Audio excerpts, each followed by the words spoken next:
All right, man. David Adam Byrnes. I appreciate you hopping on the podcast. I'm still working on this whole intro thing. Cowboy's got it better than me. I'm usually like, sup. But it is good to introduce somebody formally. So, how you doing tonight, man? I'm good, man. I just got home here today. Been on the road since Thursday or Friday, and so ain't got much left in the tank. But man, I'm happy to be here, man. Yeah, it's it's good to have the work, right? I actually say I ain't complaining a bit, but I might cry a little bit.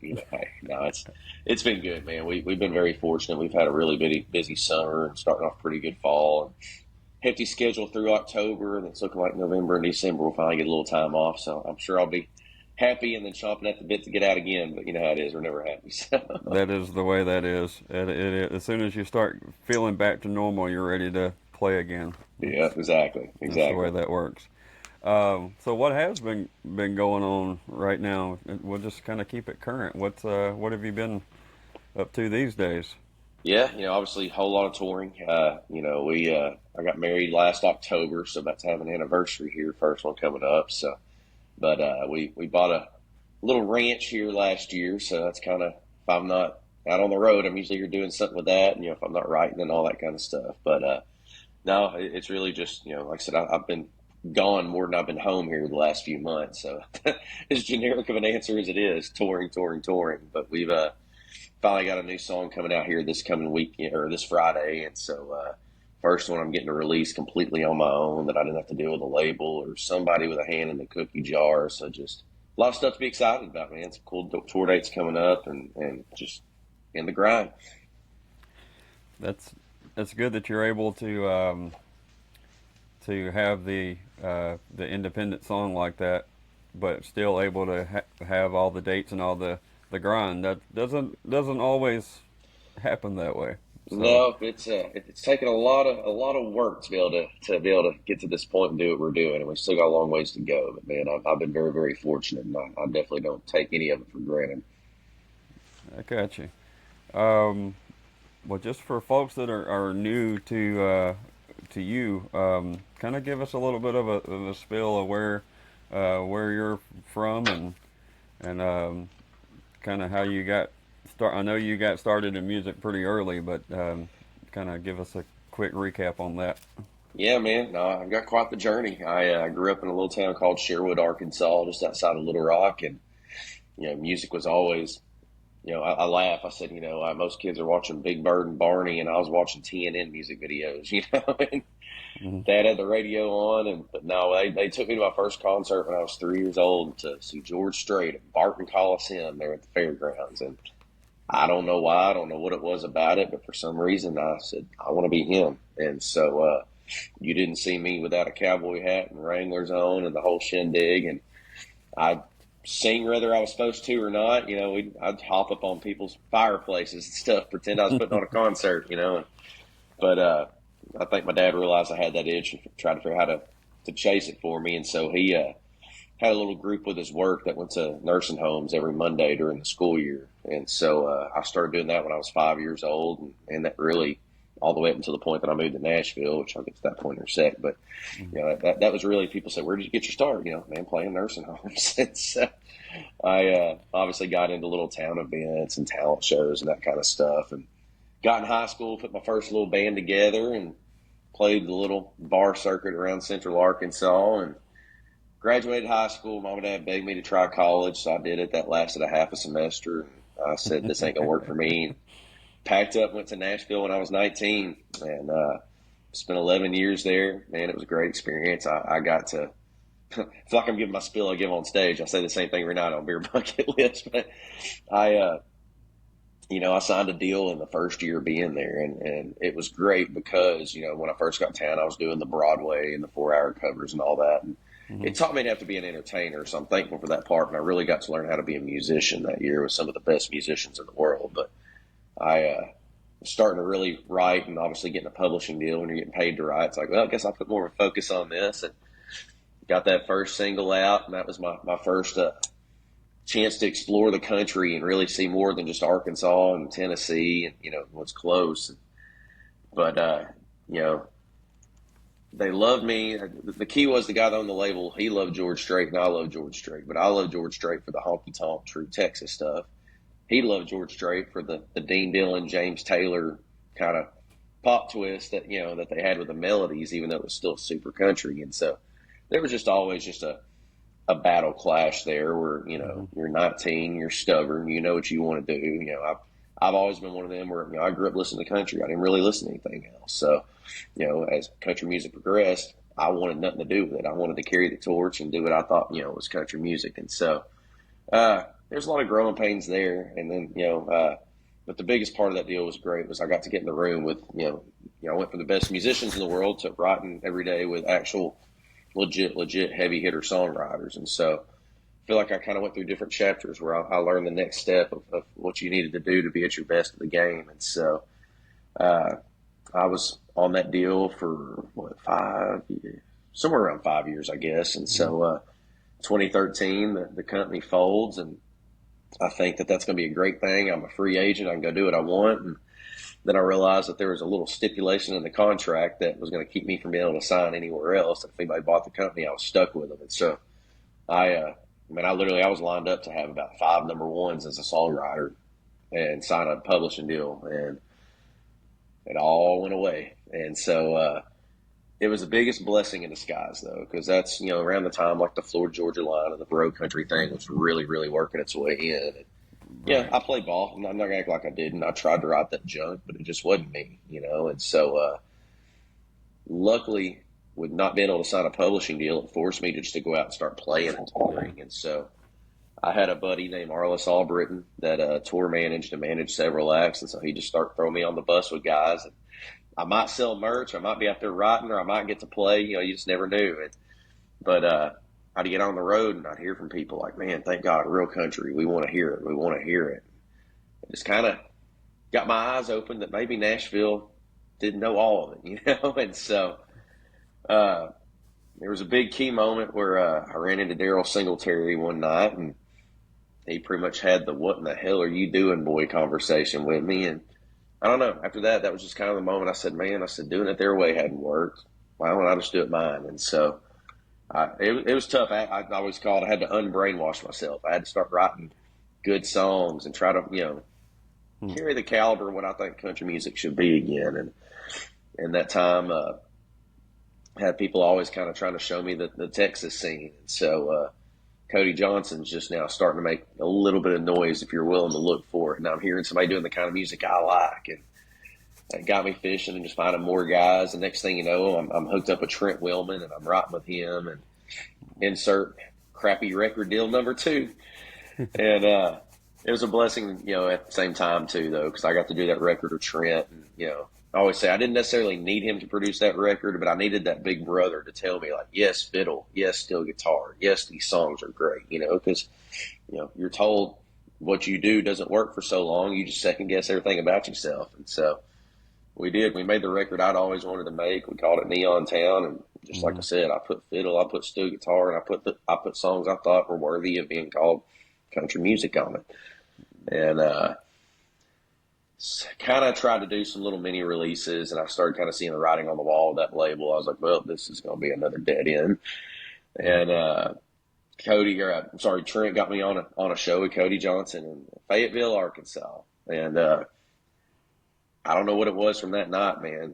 All of a sudden, for the next 3 months, I'm opening up for different Texas guys just out of nowhere. Venues calling, or somebody calling, put me on a bill, and starting with Kojo to every single one of them, somebody come up to me and go, man, why are you not in Texas? Why are you not in Texas? And so after hearing it for 3 months, I was opening for Aaron Watson and heard it one more time. And I said, that's my sign. I need to go to Texas. So I packed up, moved down here 6 years ago, and hit the restart button. And as I tell people, I was riding around on tour buses and getting to hang out in arenas and all the stuff you think is going to make you happy. I went and picked up that old crappy PA my dad bought me in high school and started knocking on little bar doors here in Texas at every little dive bar and playing 4 hours of somebody else's music for no money. And honestly, I needed it, man. I needed to fall back in love with it again and remember why I was doing this. And that's what I did during that time. And realized I didn't want to do it too long, though. So I hired up the radio promoter, and we sent out my first single to Texas radio. And once again, I heard no. I heard, man, I love this album. I love what you're doing, but you're from Arkansas. You went to Nashville. We're gonna have to try like heck to ditch that persona, and this song will never sniff the top 20. I just, I don't know, man. I didn't even try to hide Crazy. it. A lot of people in the Texas music scene are not from Texas. No, they were really not when you find that out. And that Right. was the thing, man. It's funny, when I first got here, I tried to be all secretive about it. And I was like, how do you erase 11 years of your life and pretend it didn't exist? And so I just finally said, man, authenticity is everything with me. And so I just started telling my story. It's true. And It's I remember the 100%. first time I did it. I was in Victoria, Texas, playing an acoustic show. And I just told my story, and the whole crowd stood up and gave me a standing ovation. And it was just like, all right, I don't need to hide anything. Let's just be honest. Tell them why I'm here, And so as I did radio tour, they really embraced me. They couldn't believe, normally you ditch Texas, try to go to Nashville. They've never seen somebody do the opposite, especially when you wasn't from Texas to begin with. And so, yeah, man, that song skyrocketed. We got a #1 on my first single, and we've had 10. And to this day, from what I'm told, I'm the only artist to have every song that they release go #1. And so we hopefully we'll have #11 coming in the chamber next. And yeah, man, now we're here, we're touring, and just trying to grow this thing more and more. Man, I'm glad to hear that, and I'm glad you mentioned that the being authentic thing, because it is true, because people sniff it out, especially like real music fans. The ones that really sink their teeth into it, Yep. they can sniff it out, Yep. quick. And there's a lot of people that they don't necessarily care about all that. They just like whatever music it is they like, and that's cool. Exactly. That's cool too. But there's a whole other different group of people that when they dive deep into something, they can. Well, also I think it's just a natural connection, like you Yeah, said at your show, and you were just being you, and they knew it, and you know. Uh, absolutely. I don't think they would ask you to do person to person. I don't think they would ask you to do anything different.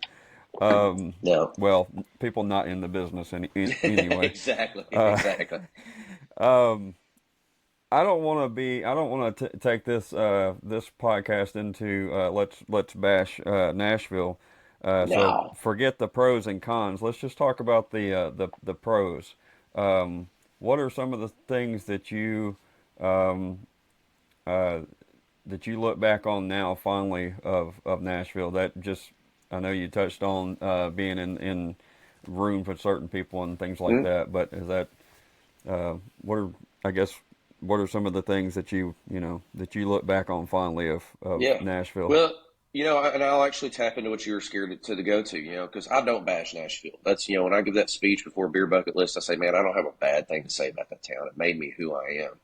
Uh, they've got a format, man. Labels know what they have a success way of making money, and they're going to chase that. And Right. you can either play their game, you can try to fight it and be bitter, or you can just find your lane and roll with it. And that's what I did.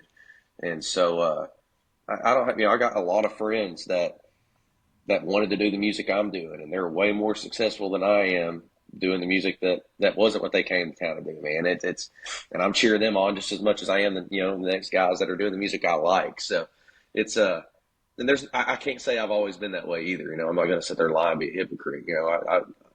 I'll talk smack about stuff that I think's cheesy or too commercial or whatever it is, but it's just the human nature.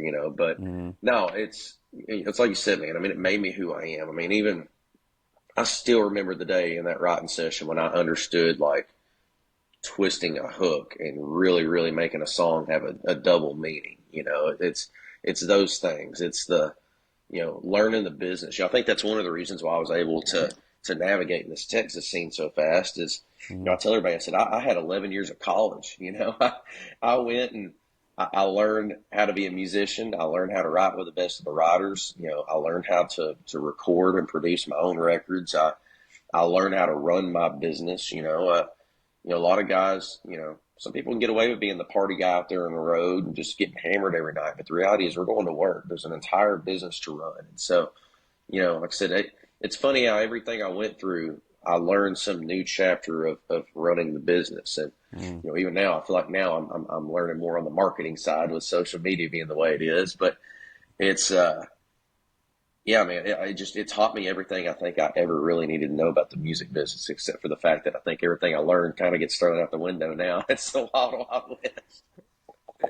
It seems to be a steady moving target, Yeah, which is kind of why I'm just a fan from the outside looking in, yeah, but just talking to people, it seems like it's I talk to people in the spring and now talk to people now, and it's already a little bit of a yeah. different game. It's Well, pretty it's crazy. it's like I tell people. I said, man, the back, before the digital age, the good thing about radio was you had gatekeepers. The bad news was you had gatekeepers. Just like Hmm. now, the good Right. thing about the internet, everybody can be heard. The bad thing about the internet, everybody can be heard. It's just, I don't think Yeah. a fan is supposed to have to listen to a song and know if the hook makes sense, if it's crafted right. It's a song, that's the job of the songwriters. But now, it's just, I think I was probably one of the last generations or classes, whatever you want to call it, that came through and actually had publishers that made you learn the craft. I mean, I'll never forget Todd Wilkes sitting me down in his office and playing "The House That Built Me" for the first time. I'd never heard the song, wasn't on radio yet, and he just wanted to know if I even got it. What do you think about this song? And I was young and dumb. I didn't even deserve a publishing deal yet. I just, was a good singer, and they liked my voice. They signed me, and oh, it's a cool song. I did not get it. I didn't get it at all.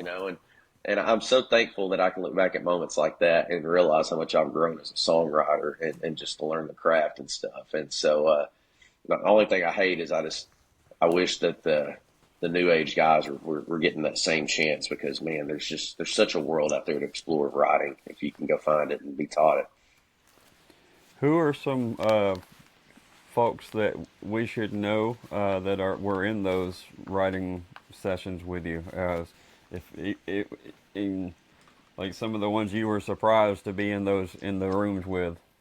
Yeah, well, Josh Thompson was one of the guys early on I wrote a lot with, but he wasn't the hit writer he is now back then. But I learned a lot from Which Josh. he had his own success Yep, he did, too. man. It was cool. Just he was kind of like big brother to me, so I got to be That's around all cool. that, and He's you know, Missouri or Arkansas? no, Which he's from part? Wisconsin. Oh, is he? Okay, Yeah, yeah, I'm too am I don't know yeah, who I'm thinking of. yeah, yeah. Yes, I do. Never mind. I'm thinking of Trent Tomlinson. I'm sorry. Oh, yeah, yeah, yeah. Trent's from Missouri. Yeah, I I'm know sorry. Trent well. Uh, Man, like I remember getting in the room with like Tom Shepard and some of those guys that wrote me like Redneck Yacht Club, and then I'm in the room with Carson Chamberlain, who's killing it now with Zach Top, and Michael White was somebody I wrote with quite a bit. I remember first time I wrote with Jason Matthews. That was a big one, man. I mean, he's written some absolute monsters, and I think one of the most intimidated ones, and I wrote a few songs with them guys, but when I was with Frank Myers and Billy Montana, I mean that's quite the resume. I mean, when you write "I Swear," it's kind of hard to beat that. So Yeah, some of those cats, but I could go on and on for days about the guys I got the chance to be in the room with. That was pretty remarkable. But you find your circle and you find your cats and the ones that really always stick by your side. I mean, that's a tough thing about it that's too. Is if you got a record deal and you're cutting a record, yeah, they all want to write with you. But as soon as you've done that record, or if you don't have the record deal, not everybody stays in your corner. But I Justin Wilson, I give a lot of props to, man. He really was one of them that back in my early days of really starting to figure it out. He had a rap on how songwriting is supposed to be, and so he really really pushed me, and that's I think that kind of a lot of the stuff when you saw the turn in my songwriting was him and the guys that he was pulling me in the rooms with. it is. Like I said, just as a fan, it's intriguing to me, thinking about like guys I'm sure you're familiar with, and it's he seems to come up on every podcast. But like Adam Hood, Brent Cobb, you Yeah. mentioned Josh Thompson, guys that have had success either with big labels or are still doing the thing by themselves, like Adam and Hmm. Brent. Uh, Yeah. but they still are writing pretty frequent in Yep. Nashville. You Yep. know, Yep. Well, I mean uh, that's the thing, it man. may be a It's different situation. I don't know the whole situation, but they're still doing publishing deals. Well, absolutely. I mean, the reality of it is, man, the best riders in the world are there now. There's some great guys that are riders that won't cave into the game or whatever, and I'm not talking about that. But it's just Understood. the reality is, if you're chasing country music or anything in that vein, Nashville's going to be part of your equation if you want to really have growth. You can avoid it, you can bash it, you can whatever you want. At the end of the day, you're going to grow. You're going to end up having to sign a deal or get a certain team member and that kind of deal. So that's why I don't hear some of these guys doing the heck with Nashville thing. I'm like, yeah, but just wait till you get the point you need, and you're going to change that tune real fast. Understood. I mean, I know a lot of bands that even just rent their buses in Nashville. They have nothing else to do in Yep, Nashville except for that's their meetup place. yep, yep, yep. They just can't help it. So many people and so much music activity in one spot. It's hard to not be attracted to some part of it, one way or Exactly, another. exactly. Even if it's not Music Row. Yeah. Um, well, okay. So you went from Nashville back to Arkansas first. Was that No, right? so Or you went from no. Nashville Well, I'll talk to about packing, Texas, picking up that PA. No, I was Arkansas, went to Nashville, and came straight to Texas. straight to Texas. Yeah. What area of Texas did you end up moving in back to back around So Austin? no, actually, that was the thing that was funny is I'm trying to figure this whole thing out. I'm like, so where do you go? Like, where's the losers and winners? Like the industry hangs of Texas. They're like, it ain't like that, man. You're trying to Nashville. It's just Texas. No matter where you go. And I'm like, I don't understand it.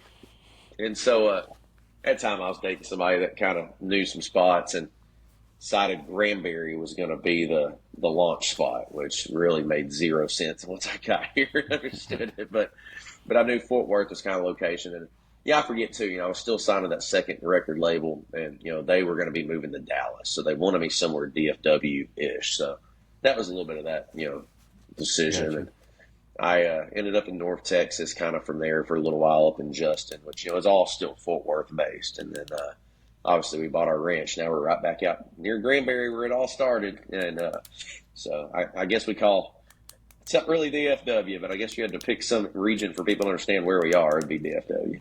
Understood. Completely understand.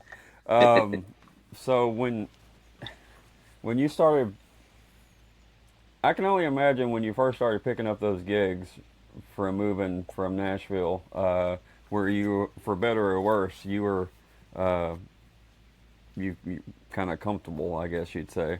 And then you moved to Texas. I mean, not like you hadn't toured, but you still moved to Texas, and you're trying to get gigs and stuff like that, just getting your footing right off the bat. Yep, yep. Um, I'm sure, was that easier than you expected, or was that about what you expected? It was yes and no and yes. I got uh, you. because even in Nashville, I mean, yeah, when I was on my radio tour, that was probably like the busiest of just gone weeks at a time kind of thing. But back then, you know, you didn't get to go out and just play 90-minute shows at all the different clubs and stuff like you do now or like you do in the Texas scene. You had to go be the Hmm. bar band 4 hours a night and half time you're in the same town for the whole week kind of deal. And so, I've been on the road, but I hadn't been in the grind. I was just in bar band world. And so, and like I said, I've been doing that in high school and when I first moved to Nashville and, all that stuff anyway. So, uh, coming here and granted, like I said, I was doing the long set thing for a very, very brief time, but luckily I had made a lot of friends, guys like Curtis Grimes that had started coming to Nashville. And so, he'd always told me, man, if you ever get out here, holler at me. And so, he would start letting me come just open up for him at clubs. And, I got to where, I'd get on the phone and hustle and try to get in places. And, you go do an opening slot just to try to meet the venue owner, even if you knew you were going to, lose your ass on the, on the show, or even if it was an artist that didn't necessarily pack out a place themselves. It was like, man, if I can go showcase and show what I've got and get to know these venue owners, then I can build that way. So I don't know that it was hard or easy. It was just more strategic and just, you watched it get a little busier and a little busier. And, I was doing just me and a guitar acoustic for a lot of that time. And so, then you kind of get to where, all right, we got to get a band together. That was probably the hardest part of it, I guess, if anything, was just, you go from the Nashville standard of just the greatest musicians in the world to, all right, does this dude own a bass or does he play a bass? There's a big difference. And so that was the hardest one, was just trying to find band members to come play with a guy like me that, I couldn't pay much. There wasn't that great of a tour schedule, rolling around in my pickup truck, all the factors. It wasn't a glamorous gig that made you go, yeah, let me sign up for that. So that was probably the hardest part of it. But I'm sure whenever the people started actually signing on and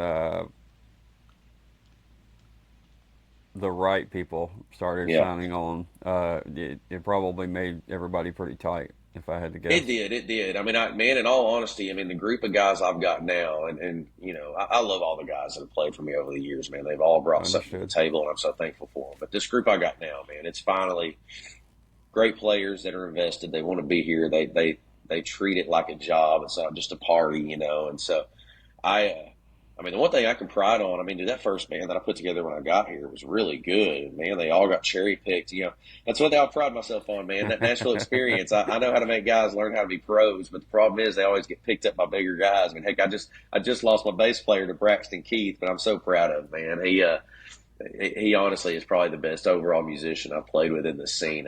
I knew somebody'd come cherry pick him, but no, man, I love these guys I have now, man. Life's just easy on the road, because it is, like in Nashville, somebody may be a great player, but if they're not a great hang, you're just going to go and find the next guy. Well, you don't have that luxury here. So sometimes you may have to be out with guys that you don't necessarily mesh with that well and that kind of thing. So it's nice now having a group of dudes that we all got the same vision, all the same work ethic. And, heck, half time at sound check, I'm trying to hurry up and get out of there. Like, man, let's perfect this. I heard this last night. So I, it's nice to have guys that care that much.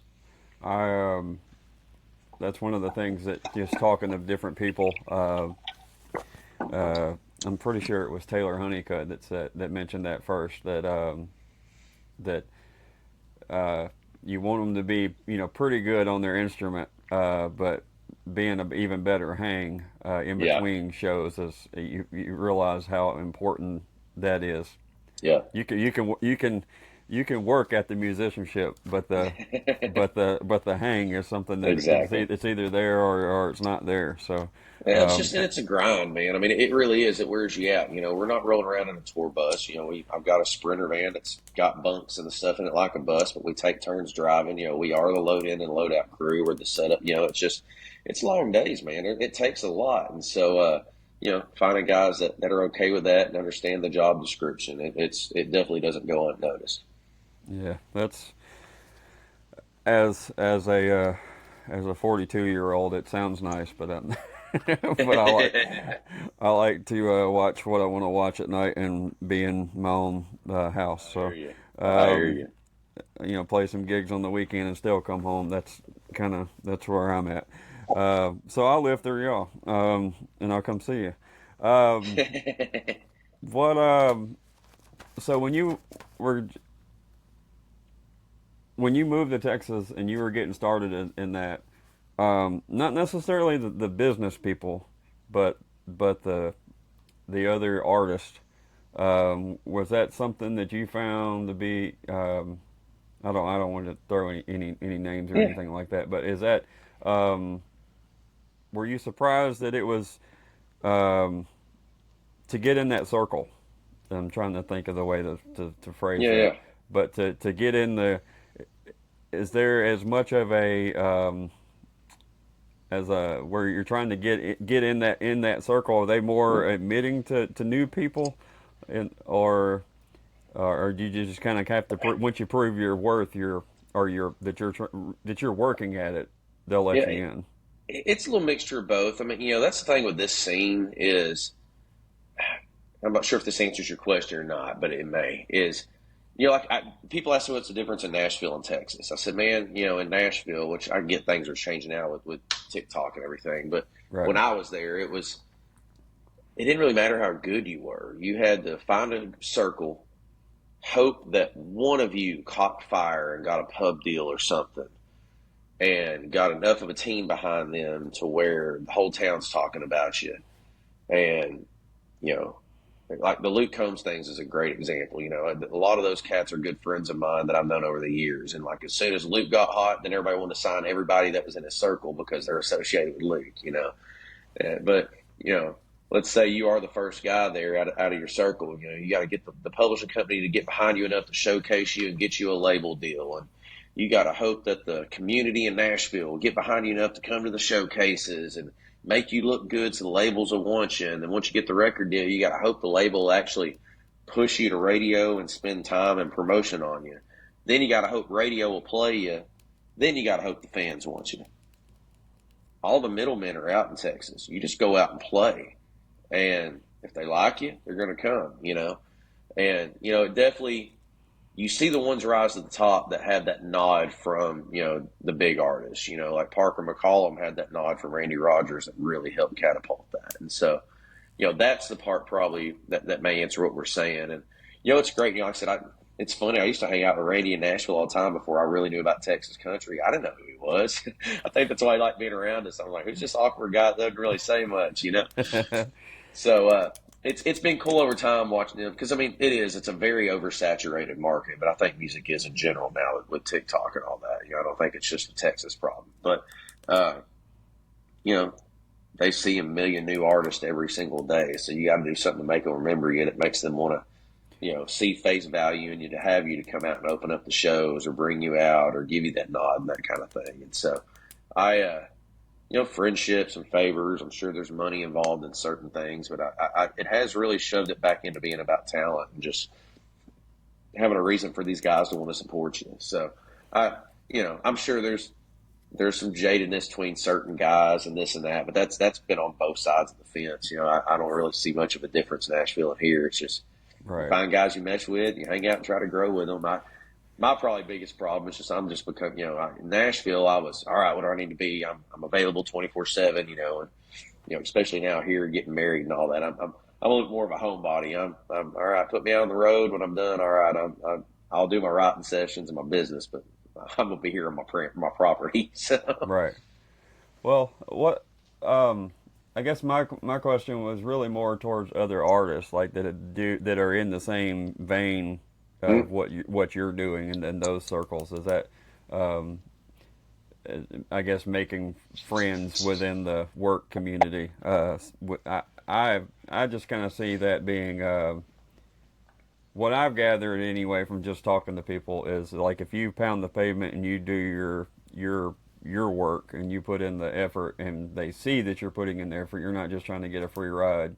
Yeah. Then you start getting the respect of, you know, other people that are doing the same thing you're doing. Yeah, absolutely. I mean, it's like anything. There's always a jealousy factor. There's always a proud factor. And what I've always kind of seen is when you somehow end up on a bill with somebody and you hit it off and you're buddies, you know, neither one of you are being prima donna. That's how the friendships have really grown. Understood. I mean, I was lucky. I got asked to be a part of this writer retreat that Drew Fish used to put on every year, and you know, like Wynn Williams, Kylie Fry, me, Curtis. I know I'm going to leave somebody out and be kicking myself later, but that's all right. John Stewart. John Stewart's another good one. You know, so we all became friends just by. I mean, Jake Worthington. Me and Jake knew each other, but that's when me and him really bonded, really became close friends. Was that? So there are those little things that you can get on, but. That's why I like the festival season when you've got, you know, 6 or 7 acts on the same bill and we all can actually, you know, it's just, you know, like I said, it's not like Nashville to where there's the losers or the whatever that everybody gets off the road and we all go meet up and hang out at. You know, it's here you're all spread across the state that you could drive 10 hours in and not leave. You know, right? So yeah, it's having the chance to be around each other. But yeah, I mean, it's definitely when you see somebody grinding and putting in the work, you're definitely going to respect it, you know, more. And I think that's probably where you see a little bit of the. I don't know if it's bitterness, jadedness. I don't know exactly what word I'm looking for, but you know, some of the older artists seeing some of the brand new, just all of a sudden somebody's selling out shows because they had something go viral on TikTok, and you know, I can't tell you the amount of stories I've heard of someone that's never even played on stage in their life, and their first show is sold out. You know, I mean, yeah, in the back of my brain, I'm like, man, that's some horse shit, of course. But at the same time, it's like, hey, man, because it is yeah. horseshit. But at the same time, No, man, it it's is just what it go, is. but go get it. Go, I mean, dude, hey, however you can get it, go get it, man. I'm proud of you. No, You know, no, no, it's no. It can be horseshit and still be and still understand why it's happening because it's uh and if it was all strictly talent, it would even be more understanding. But yeah, sometimes it's not even the talent is not yeah, necessarily why they're there too. yeah, So no, I completely understand why.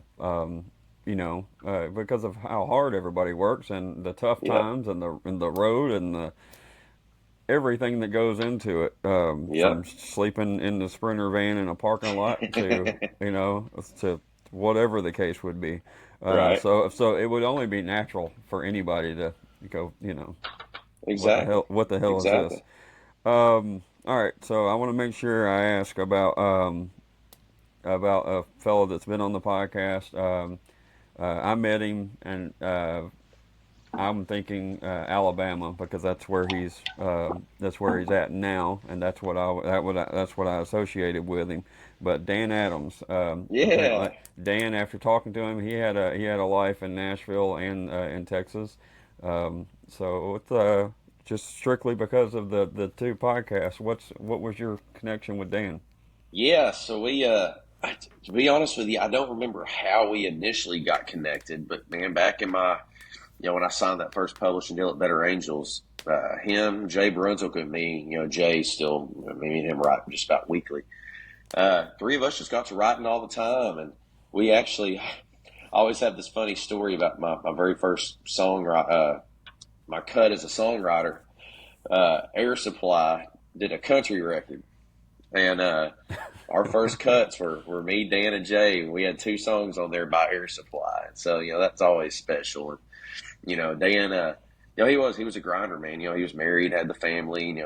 He actually worked, I think, for the newspaper at the time. So we always felt bad. Sometimes he missed out on stuff because he's having to work while we're out, getting to enjoy ourselves and all that deal. But yeah, man, Dan was special to us, and just like a lot of them, he realized Nashville probably wasn't going to be his thing, so he packed up, and went to Texas. And I've talked to him many times since, but I actually have not seen him face to face. But I was excited. We really reconnected again. I finally took that song "Like I'm Elvis," the Air Supply recorded, and put it on my "Keep Up with the Cowgirl" record. And so that was cool just to give it another life. And finally, one of us, have our version. I think he's recorded it too. I mean, that song's been recorded by a lot of different people, but it's yeah, we go way back, man. I love and miss that dude. That's that's cool. Because of like we've touched on a little bit. There's a lot of negative things around that can be in the music business side of Yeah, it. But then you mentioned I just put on my Facebook page of everybody, literally everybody that was coming on the podcast, and Dan's like, "Hey, by the way," that's you good. know, Well, now that you mention it, he's the reason I met Adam Hood. there's always Dan a six used, degrees of Adam Hood. We're yeah, changing this. It's not Kevin Bacon anymore. It's 6 degrees of Adam Hood. sounds about right. Yeah. Yeah, there used to be a place called the Limelight. Was it Lounge or Limelight? So I can't remember the full name of it, but yeah, Dan had a writer's night out there, and somebody had bailed. They called me in to be the third, and yeah, that's when the three of us we did several of those things together, man. I knew about Adam. Kind of same thing. He's one of the first ones I remember leaving. Like say, man, maybe I'm just gonna get out of Nashville, and so it was cool to watch his journey. And Adam's definitely one of them I had in the back of my mind when I was like, all right, should I leave? Should I do something different? And so, yeah, man, that was definitely him starting that whole fire. And then when as far as Adam being a Texas guy, I mean, he tours Texas a lot, but he's not straight country either. He's you know No, he's no. he's a little Well, bit that's what's little bit right cool. of center, which is great. Well, and it's funny because I mean, let's be honest, they quit calling it Texas country because it started going so rock. But that is one thing that's cool about this scene though, is they call it Texas music because it is. It's such a wide variety, and don't get me wrong. I get mad at country music in Nashville because it's called country. You know, like I say on stage, if you need a word like pop or bro or something else in front of it, then maybe it just ain't. But Right. down here, it's an entire it's all the music in the scene. It's not meant to be country or rock or this or that. It's just all the music coming out of Texas. So that kind of gives a different persona. But man, it is. It's so awesome how talented all these cats are and just how different stuff can go. I mean, I think of when I think of him, I think some of the guys like Jason Eady and them, and how they're a little different. And then you go like the Randy Rogers and Wade Bowen and Fowler and those guys route, and then and you get the Cole Wetzel and that whole deal with the straight rock that's really kind of sparked an entire different thing. And then It you does. still got true country guys like us. It's just a good mixture. Yeah. No, that's. I mean, and like in my area, Nashville, of course, is the closest thing, but there's not really. Um, I don't know. It's like because Nashville is the music factory. It there's not really those. There may be scenes and that I'm unfamiliar with, but as far as coming over towards me, there's not really anything like that. That most No. unless people dig, what they know is what they know and what they hear on the Yeah. radio. Yeah. And which is kind of unfortunate. That's the reason why Yeah. this podcast exists. So, um, Well, I mean, you definitely see regional things. I mean, even in Texas, I will say that it's like even it may be one completely opposite spectrum, sound wise from the other. There always seems to be this little stamp of something that that it's kind of comes from Texas. Especially being an outsider coming into the scene, I can uh, notice it and feel it. It's just like you get your way, man. A lot of that Delta and blues and all that's got its own thing. yeah, The Motown. The different areas have their influence, and as much as music's gotten blended today, obviously you see less and less of one single influence, but you can definitely hear it when you get in the different regions. that's true. I mean, especially in the older stuff, you can put on a lot of stuff and know that it's either from Memphis or from Muscle Shoals, one of the two. Exactly. So, yeah. Um, one of the one of the things that I try not to copy stories and questions from other podcasts, from other things that I've read, but there's a couple stories I want to make sure we tell. Can you tell us the Hank Jr. story I when knew that you was when you coming. you When you know? said that, I knew exactly where you're going. It's I don't know if I've ever went as in far in depth. I talk about being in that very very first band I had in high school, and turning. I knew I needed a band, and I saw it more as a David Byrnes and whatever, and they all saw it as we are a band, equal partners, and that kind of thing. And so ultimately, we went our separate ways. I made my next band, and it was kind of funny because it was my senior year where there's, of course, this kind of little battle feud thing in high school. We're all friends now as we look at it and laugh. But at the time, it was a big deal. And they used to have this big thing every Memorial Day weekend in Little Rock called River Fest on the river. And it was just stages lined all up down both sides of the Arkansas River. And so the other band found out they were going to get to play this little stage. And, of course, they're rubbing it in because I'm not playing and this and that. And all of a sudden, out of nowhere, I get a phone call, and it's like, "Hey, would you be interested in opening up for Hank Williams Jr. on the main stage at Riverfest?" And let me think about it. Yeah, and they tell me the date, and I'm like, "Well, crap, that's my high school graduation date. What time?" So, anyways, yeah, I thankfully, B is the second letter in the alphabet, so I was able to go get my diploma, but I had to haul out of there. I had a few of the teachers that knew what was up and had an escape route set up for me, and so I go walk up, get my diploma, throw a peace sign out, sneak out the back door. I remember my sister met me. I didn't get to do the whole throw your cap in the air thing, so I just threw it at her. I was like, "Well, guess that's as close as I'm getting," and hopped in the car. Literally, the arena where the graduation was is on one side of the river, and then the stage is on the other. And I don't think I've ever seen my dad speed in his entire life, but he was hauling to get across there and get me in. I think I literally got out of the car, threw my guitar on, and jumped on stage and got to open up for Hank, man. It's I'm sure even looking back at something like that now, it's probably hard to fathom how all that would even come together. Let you It know. didn't. It didn't, man. It's the cool part about it though is I look back and I go, well, if that didn't tell me what the rest of my life was about to be like, I don't know what does. But it was cool. I So mean, even that though, man. I mean, just a day or two later, CMA Fest started, and I took my first trip to Nashville. And once again, I'm 18 years old, not even legal, and I'm in the fiddle and steel. And here comes Toby Keith. Here comes Mark Wills. I'm just same weekend. I'm hanging out with all these guys. It was really surreal. um, well, I want to make sure we get to your new song and talk a little bit about that before we get out of here.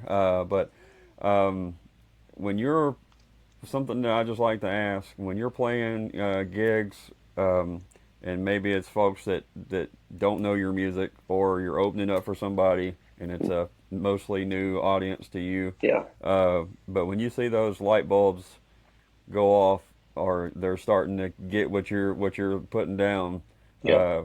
uh, what's that feeling like? And then like if they come talk to you at the merch table after the fact, how's that situation like from your perspective?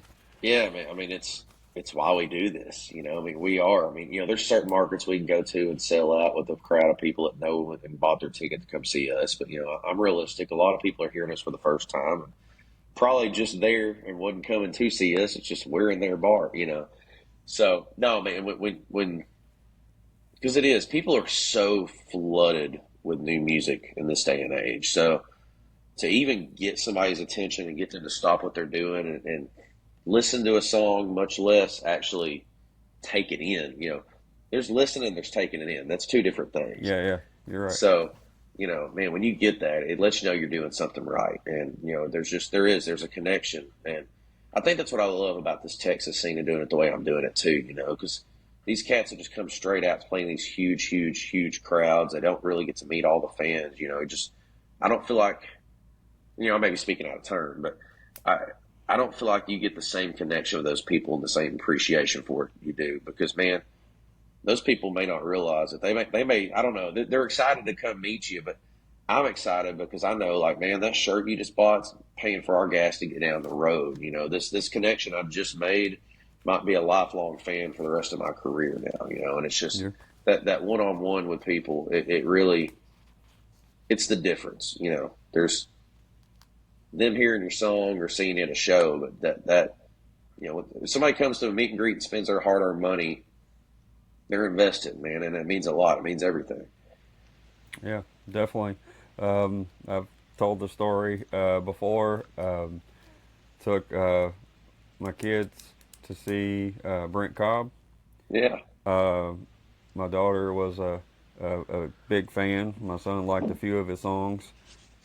We get the opener was nice and talked to everybody after the show and signed stuff and everything. And Brent came out. He was nice and he signed stuff, took pictures with the kids. Uh, the next day, I hear Brent Cobb and the opener coming out of my son's bedroom, which wasn't necessarily a fan to start with. uh, So you know what I mean. That's the way. That's there was just yeah, man. proof to me that they dug the music, but then when the person was cool to them, it Yeah, it made means them the it made world. them dig more into the music. Yeah, So yeah, that connection, like you said, probably makes I don't want to say makes and breaks, but makes careers longer and steadier and absolutely, something to build on instead of go peak and then fall away. So absolutely. Now, I mean, yeah, even with us, I'll tell you something that's cool because obviously there's the whole me George Strait thing, and being 3 years old and all that. And like I said, I probably didn't elaborate enough on that. I mean, there's people that probably thought my name truly was George because that's what I'd tell them. But there's a little kid from Cabot, Arkansas that his parents came out when I was opening up for Josh Ward one night, and somehow they got talking to my wife back at the merch table and found out, that we're from one town apart, even though this was a show in Texas. And so they started bringing their sons to the show. I mean, after the first one, they made them go buy them, take them straight to Cavender's and got them a cowboy hat and the whole deal. And now the kid wants to be a singer. He's got a guitar. I mean, he sits out there. If they bring him to a show, he sits out there strumming that guitar and just singing every word at the top of his lungs. And so we'll bring him up and let him sing one on stage with us. But I, it cracks me up. I'm like, that's literally me at that age, man. So it is, man. It's so much. I think that's a lot of it too. Where just being a little older and appreciating this more, man. Because there was a time it was about the party, it's about the drinking, it's all the stuff that you imagine musicians and artists chase. And that's one thing I can say is, man, when you can really turn that table and want to be a positive influence for somebody out there and realize that's the biggest thing I think in general is a lot of us artists, we get so caught up in ourselves and trying to do this and trying to get the attention and make sure we come across. At the end of the day, man, it's all about the fans. It's the fans, man. If they support you, you have a career. And if they don't, what do you have? And so once you figure that out, man, this whole puzzle gets a little easier to piece. You probably have a lot more help that way. Exactly. All right, man. With your new song, what's the title of that? And it's coming out this Friday, right? It is. Pre-save links up now, and I'm going to go into story time a little bit too to tell you about it. Because Cool. There's a lot of meaning. So, All right. you'll hear me say about the fiddle and steel guitar bar a million times over because, like I said, I was 19 when I moved to town. No one would let me in except that bar, and they kind of called it the Cheers Bar in Nashville. I mean, it's like I said, Toby Keith's band, they all hung out there. I mean, any given day, you didn't know who was going to pop in because it was off the beaten path.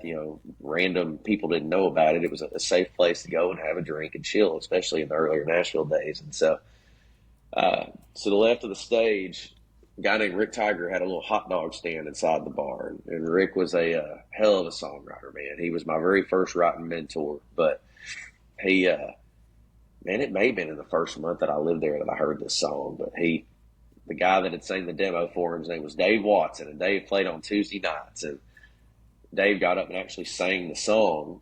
And I remember hearing it the first time and going, oh my God, that's an amazing song. So I go to Rick and asked him if he'd give me a copy of it. It tells you how long it was. He goes, "It's on my MySpace. You can listen to it there."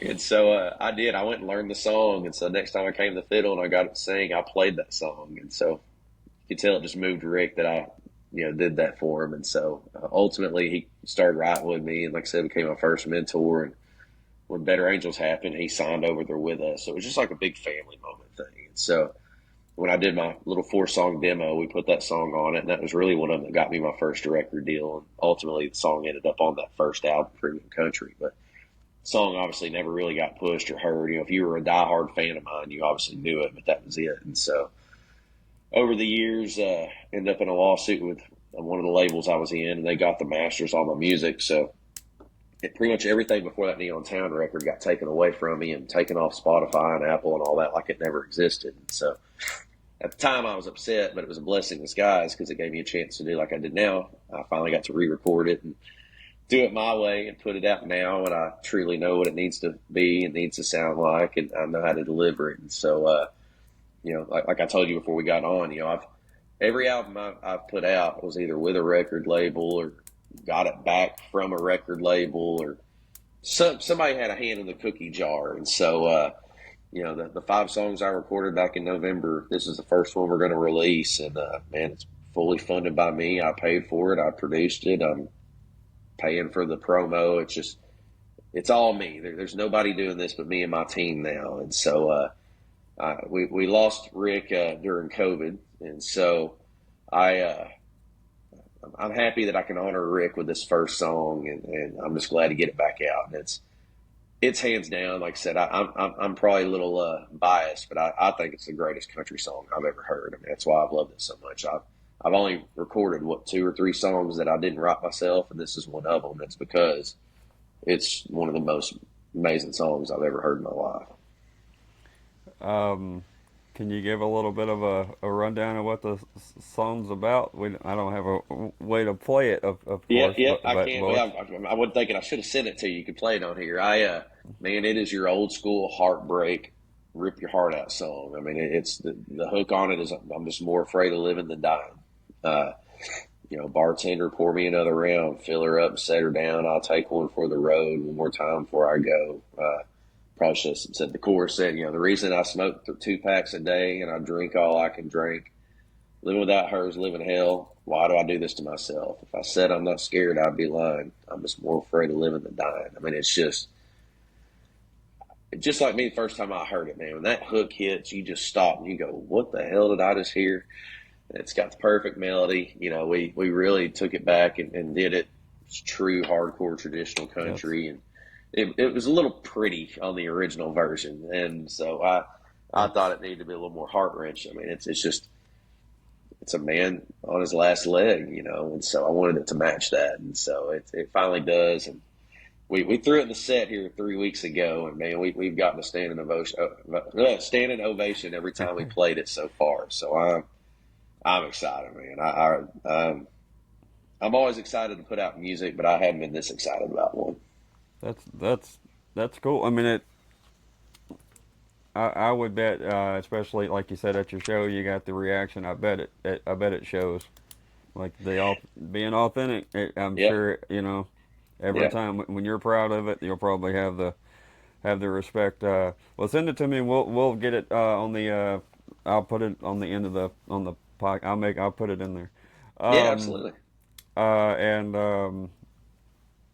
So if somebody was going to, if somebody that didn't know anything about you and you wanted them to know, they say, well, if I want to know David Adam Byrnes, what's a song you'd say, go listen to this one. This is as of now, or is it going to be the one that comes out Friday? I mean, it's probably that one there, but no, I mean, thing is, I love hardcore traditional country music and I love deep songs. There's stuff like that's going to find you, but I'm a big old goofball. So some of the humorous stuff and lighthearted stuff, the honky tonk, like, One Honky Tonk Town and Neon Town. I mean, obviously our biggest song has been Keep Up with a Cowgirl. That's just, we weren't even trying to be commercial, but it was. It's commercial without losing who I am, man. And then, but beer bucket list is probably, if I had to pick just one and say like, man, this is who I am. It's that song, because it's like I tell people on stage. I tell the same story about moving to Nashville and what I went through and all that before I do. But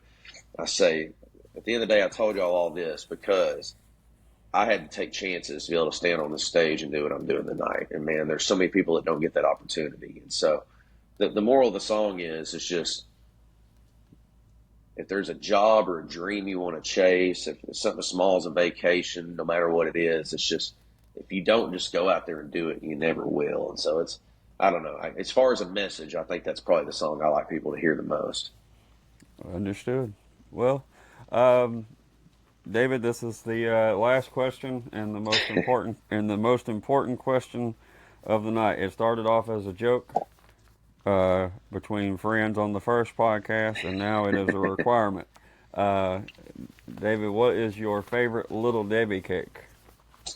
Oh man, to be honest with you, Christmas tree cakes. That's not a wrong answer. That's a very popular answer. Actually, some of my friends were arguing back and forth about that earlier. So I'm pretty good on not needing the sweets too much. I love ice cream, but the two that get me are Halloween Oreos and Christmas tree cakes. I pretty much cannot help myself the 2 times a year those come out. Well, all right, man. I know that's some tough hitting questions right there, but that's what we do here. Hey, I like it. All right, David. If there's anything, so anybody that happens to be watching this thing, make sure you follow David on all of his socials. Everywhere that you can follow, wherever you stream your music from, hit the bell, follow them, pre-save the albums, because they don't just say that stuff for the hell of it. Like it really does. It really matters. Their numbers and their engagement matter for them. One, so they can grow, so other people see it. But two, because if they're trying to get to another level, to have backing behind them, all of the analytics these days, it's all right there at your fingertips. So it all matters. So yeah, if you like the music, go a little bit above it and engage and all that stuff, and share it to some friends that may. If you like it, you probably know somebody else that does. So exactly. Like I said, man, if you like true country music, I'm your guy. I promise you. So, and if you don't, just come give us a listen anyway. We might still be your guy. Yes, sir, David. I appreciate it, man. Hey, man, thanks for having me, brother. All right, there we go, man. That's let's see here. 59-21, man. We're just seconds short.